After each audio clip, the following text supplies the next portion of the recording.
Give it up for our next speaker, Johannes.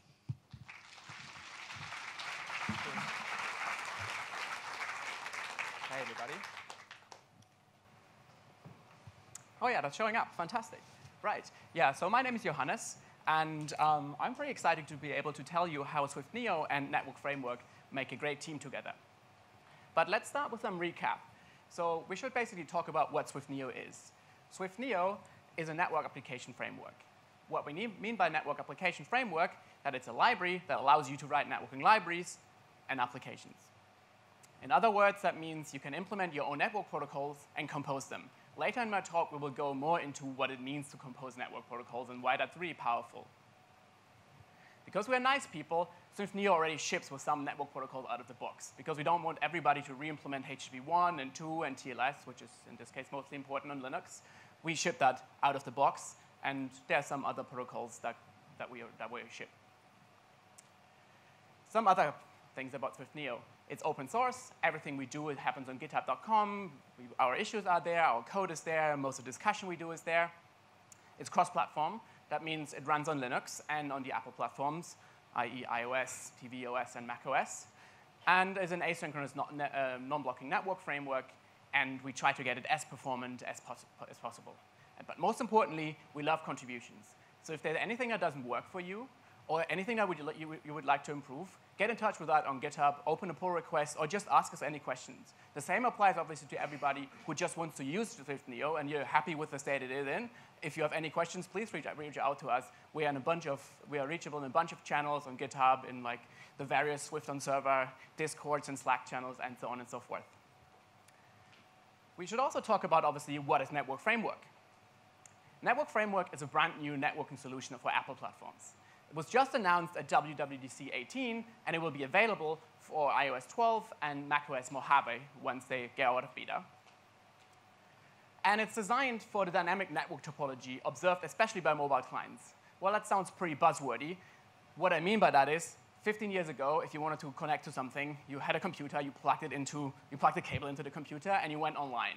And whether you were online or you weren't didn't really change much, right? You connected to the internet, and then you were online. So it was reasonable for applications to assume if they can connect to something, they can connect to it again. Today, however, that's totally different. Your mobile phone has a Wi-Fi connection, a 4G connection, or nothing, or both. And on top of that, to make it worse, that might change all the time.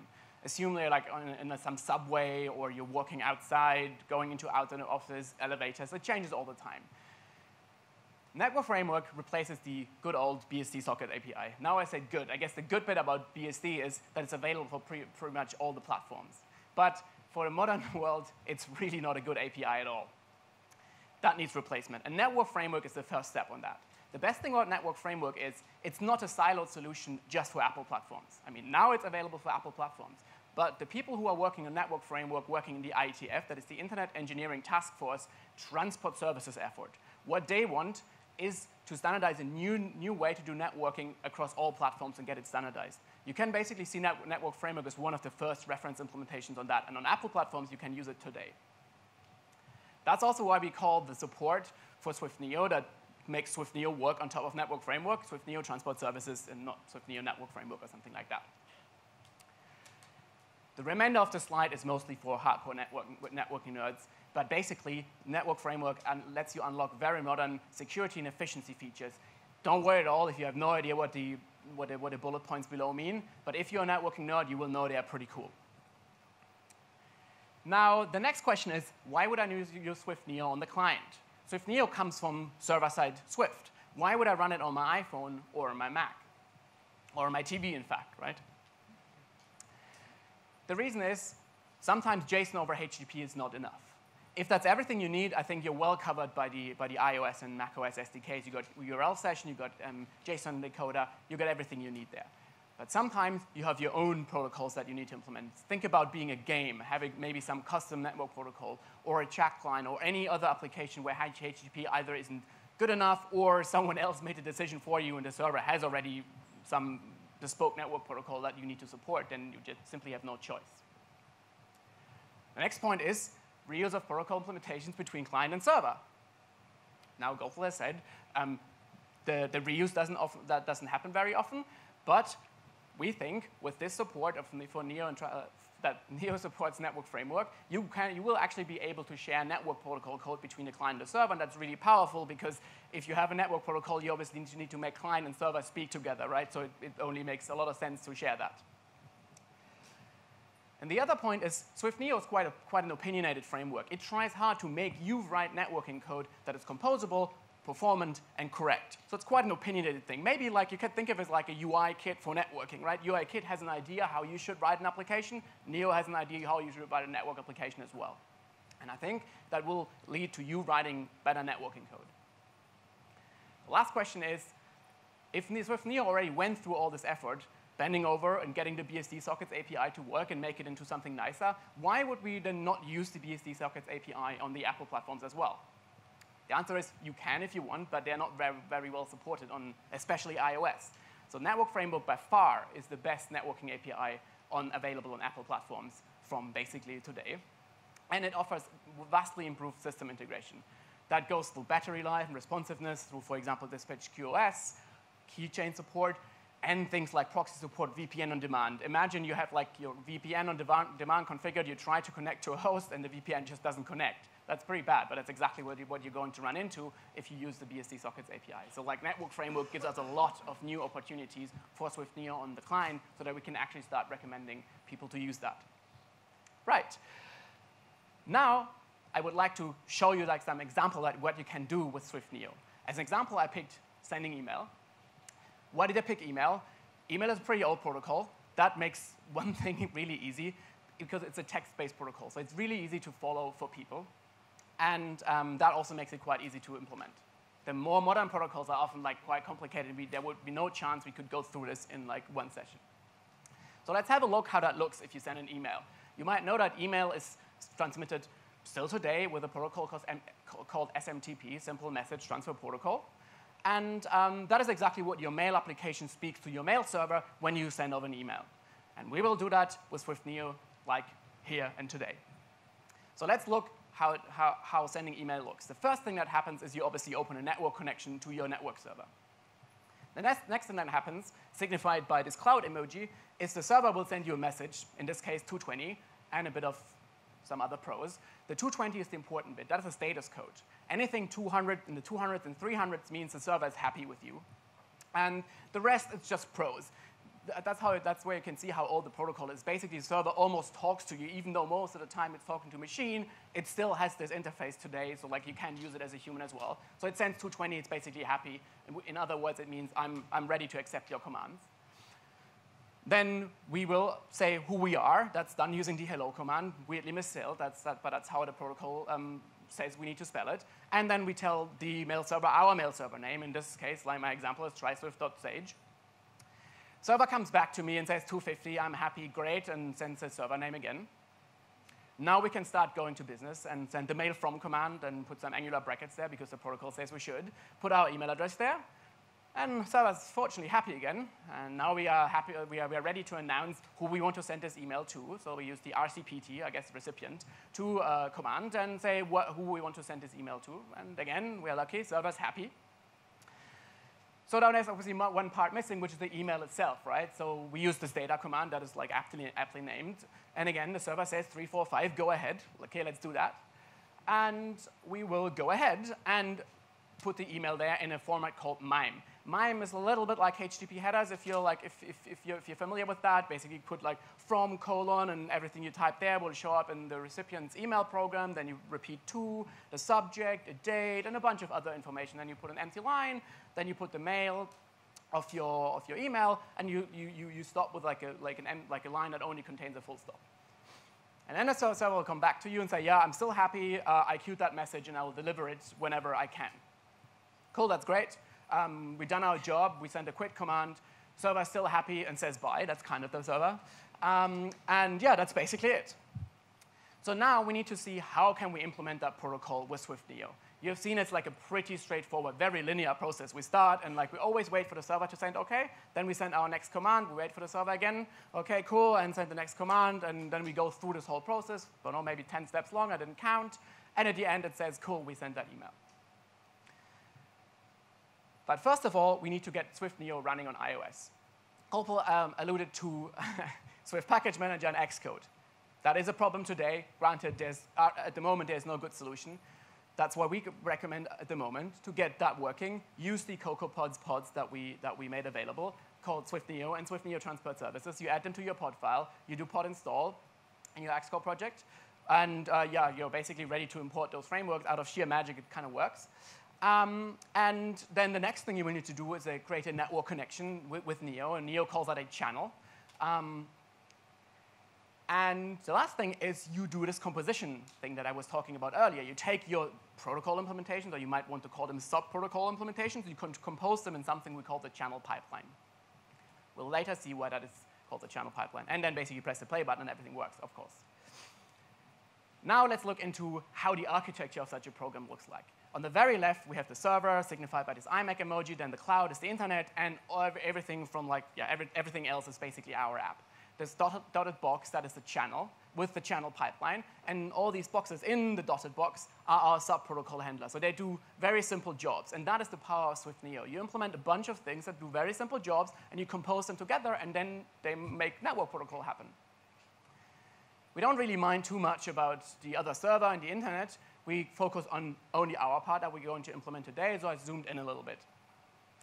Now, on the top left, you can see the brittle realities of network programming. Even though the server was probably nice and sent the first two messages to us, one after the other, they arrived in a weird form. Like, I get two network protocols here. The first one contains the first half of the first message, and the second one contains the remainder of the first message, and unfortunately, the beginning of the second message. That's not very nice to work with, right? Because we need to do, we need to concatenate the lines again, split on a new line, do all these things. Wouldn't it be nice if we had something that took this stuff and turned it into something much nicer, where it would basically send one event through this pipeline, one per line? That would be great. Turns out there's this line-based frame decoder that NIO already ships. It's part of the SwiftNIO Extras repository, which does exactly that. So after the data went through that handler, it looks much nicer. We get two messages, nicely separated by the line. So and obviously, we deal with one at a time. We get one in. We don't need to worry anymore. We'll always get a full line. And that's already pretty good. But wouldn't it be much nicer if we could deal with Swift enums, with proper Swift data types, instead of this stringly typed mess with all the pros at the end that we don't really care about? We only really care about these couple of numbers at the beginning to distinguish between server happy and server unhappy. That would be great. So that's something we will look into writing today. I call this the SMTP response decoder because that's basically what it is. And how that would look like in the channel pipeline is that we would have like an enum that would have an OK and an error case maybe. We put a number there, and the ... is like all the pros that the server sends us. Now this yellow handler, the send email handler, has a much easier job because its input will always be one of these OK messages. And I said that earlier. We're going through this linear process. We wait for one OK message, send out a command, wait for the next OK message, send out a command, and so on and so forth. So the yellow handler also has really only one job, which is going through this, what we normally call a state machine. It starts at the beginning, waiting for the server to say OK, and then goes step by step. And on each step, it sends out a command to the SMTP server as well. Obviously, needless to say, that would also be cool to be if that were a Swift object, like mail from is like an enum case with like the associated data, which is the email address. And that's exactly what we're going to do. So the send email handler will send commands like that through the pipeline, nicely typed. And then the only thing that is left, we need to write this SMTP request encoder, which takes this nice enum form and converts it into this stringly, into the strings that the SMTP server will expect from us. To send a whole email, obviously we're going through this round and round and round, right? Because we're getting an OK through, and we're sending a command out, we're getting OK back through, and sending a command back out, and so on. Right, let's have a look in Xcode how some bits of this code will look like. Hop over to Xcode. There we go. Let's start with the data model. The data model here is pretty simple. That's all the Swift objects I use for this program. The easy one first, email. Has the data exactly that you would expect: name, email address for sender and recipient, subject and body, and so on and so forth. The next one we already briefly talked about is the SMTP request. That's the commands we can send to the server. I enumerated all the commands that I will need to do a full SMTP transaction to send one email out and gave them nice Swift names. And below that, the SMTP response, that is basically what a server can respond to me. And lastly, quite boringly, the server configuration. That's just like we need to configure somehow what server we connect to. Right. Now we need to implement these handlers. The first handler, the line-based frame decoder, as I said, that comes free of charge. You don't need to do anything. It's already implemented for you, so let's not go into that.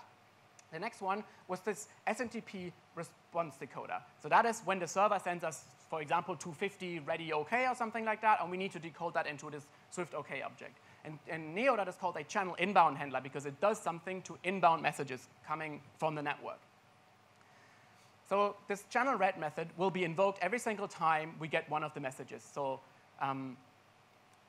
in this case, because we have this line-based frame decoder, for every message that line-based frame decoder emits, we will get one invocation, and one invocation, remember, is exactly one line of the server. So we try to read off a string, length 4, and pass the first 3 characters as like an integer. It's not very interesting. The most important characters here are the first one, because it's like 2 or 3 hundredths, and the fourth one, because we expect a space here. It's not actually quite true what I said earlier. I said it's always a space. It can be a hyphen. The server wants to send us multiple lines. It can put a hyphen there, and it just signifies there will be another one, and I'll send you one with a space a little bit later. So let's go through all the cases we have. We have the ones that is 2 and space, server happy, 3 and space, server happy. We need to do something. So we parse that message. We just create this OK case. We use the code and the remainder of the message. God knows like, if that would be useful maybe later. And then we fire that through a channel pipeline. Our job is done here. This handler has done its job. That's all that is. I mean, there's not even scrolling in Xcode, in Xcode's presentation mode. That's pretty cool. The hyphen case we just ignore because we know the server will get back to us and send us another message as just an intermediate message that we can ignore. And in all the other cases, we need to fire some error. Something went badly wrong. Either the server is not happy or the server didn't even speak the protocol we thought it would speak. Bad things. Let's not deal with that now. On the other side, we need to encode the server commands. Again, I had this long enum, mail from, recipient, the data, and all that, and we need to convert that into these bytes. In Neo, there's a type called the message-to-byte encoder, which does exactly what the name says. It takes a message in our email command and converts it to bytes. And that's exactly what this is doing. It is like really boring code. It goes through our hello message, that was HELO, and then our server name. And the mail from is mail space from, all caps, colon, chevrons, and so on.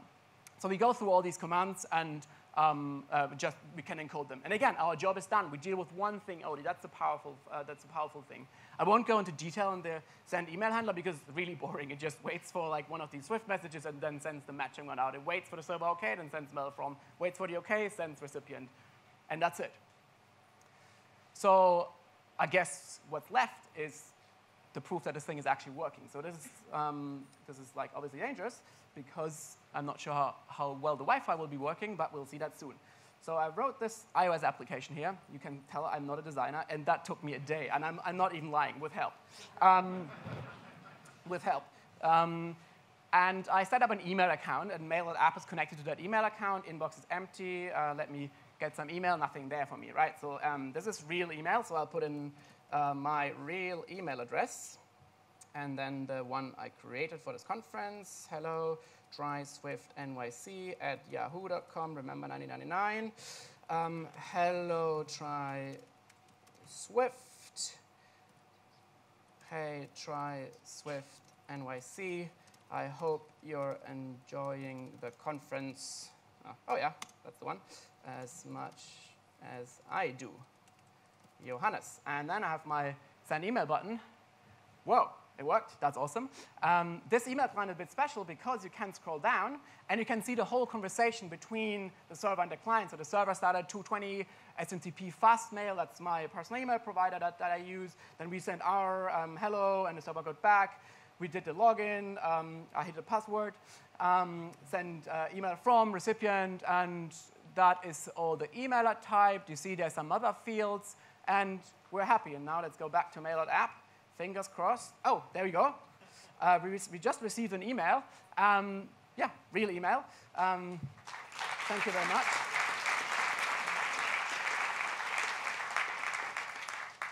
And if you feel so inclined, we can see the MIME that we produced earlier. All the other stuff is like other mail servers in the middle that added some information that we don't really care about.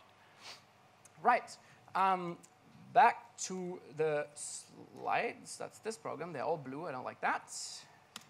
There we go. So as I said, the red one, free of charge, we wanted to look into. We dealt with, but the important thing is it did one very simple thing only. It basically waited until it finds a line break, and then sends one line through, and then does that repeatedly. One very simple job. We did look into the code, the full code of the SMTP response decoder. Again, very simple job. Basically looked at 2 bytes and then send through Swift-typed objects. We looked at the SMTP request encoder. Again, that job was pretty simple. We did not look into the SMTP email handler, send email handler, excuse me. If you want to see that code, if you want to talk about that, please find me in the Q&A. I'm very happy to talk about all that.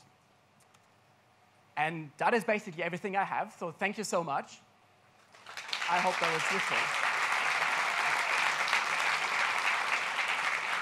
Thank you. Thank you very much. So there's one thing left. I would like to invite my colleague Thomas from Apple, then Ian and Chris from IBM, as well as Tanner and Logan from Vapor on stage to tell you some more about Swift on the server stuff.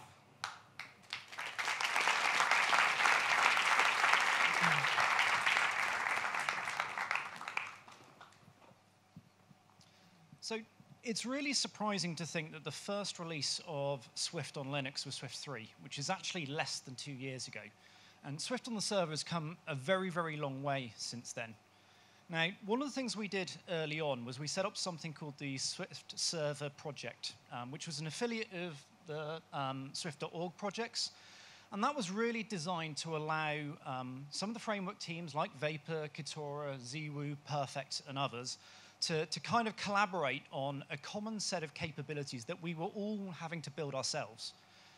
So that group, along with some representatives from Apple, so we had Johannes and we had some of the core team, we initially set out to look at some of the really low-level foundation stuff. So rather than each of us having to build our own networking security layer and HTTP server, we set out to look at how to build a common set of low-level APIs that we could all use in each of our frameworks. Now, due to the hard work of Tom and Johannes' team, SwiftNIO actually has brought that to fruition. And that's why it's being used in Vapor today, and it is also available for use in Kitora. Yeah, so just a little bit of background on like the SwiftNIO and how it came to be. Obviously, we had a working group going on probably 2 years ago, started. And in parallel, there's a lot of internal projects at Apple that wanted to bring Swift to the server. So we had like these really 2 strong signals as to what the community needs and what our internal developer community need, what the external community needs. And it kind of like maps really well into technologies that we work on at Apple in general, not just in Swift, around primitives, right? Primitives for networking, primitive for security, like how to do TLS, how to do HTTP parsing or other protocol parsing. And we set out to say, okay, let's bring a lot of this knowledge up. The Swift server. We did this SwiftNIO, and basically we took a template or the blueprint from technology called Netty that we have in the JVM, very successful, and we thought, okay, if we do this can really empower the community, empower the server community, and make Swift on server a more rich and more scalable kind of ecosystem. So we released it on I think it was February or March in Tri-Swift Tokyo, kind of like the same stage, but the Tokyo version. It was great, and I think there's a lot of actual contributors here in the stage. I don't know if somebody's here, raise your hand so people can see you that you're contributing to the project. I know there's at least 3 or 4. So thank you for that. Now, as Chris said, we're ready to take the working group to the next phase, right? And to further empower the community and create an ecosystem around Swift on server. Logan, you wanna, or Tanner? Oh, yeah, sorry. So we're excited about this because this new group wants to focus on helping empower the community to basically create the foundation for server-side Swift. And we want to do this by creating some standardized procedures to like propose, incubate, and then maintain packages around Swift on the server. And even more than that, we want to create a unified place where you guys can go and you can see packages that have gone like through this process.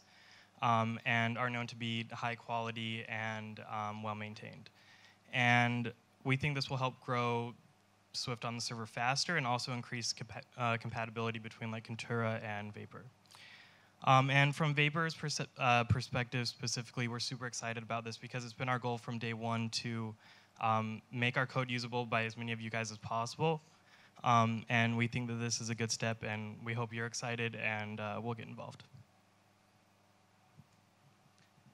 So just thinking back to Gopal's talk earlier, he identified a whole number of pain points, and they're very familiar to us.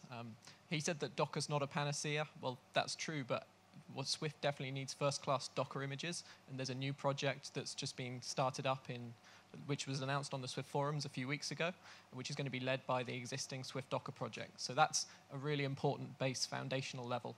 And on top of that, we really want to make the experience when you're taking Swift to the cloud a pleasurable one. So whether that's whether you're just deploying into local Docker containers or whether you're deploying to orchestration like cloud, like Kubernetes, for example, we want to make that super easy.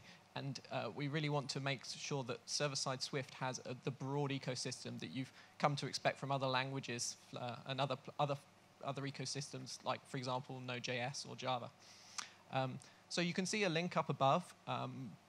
Hopefully someone's hit refresh on that web page and the new page is live now. So that explains a little bit more about what we're hoping to achieve through this reboot of the server working group. If anyone's got any questions, we're all going to be over at the kind of peer lab session down at the end there. So please feel free to come and say hi during the coffee and talk to us about all this. We're really excited to see this relaunched, and we hope you're interested as well. Thanks very much.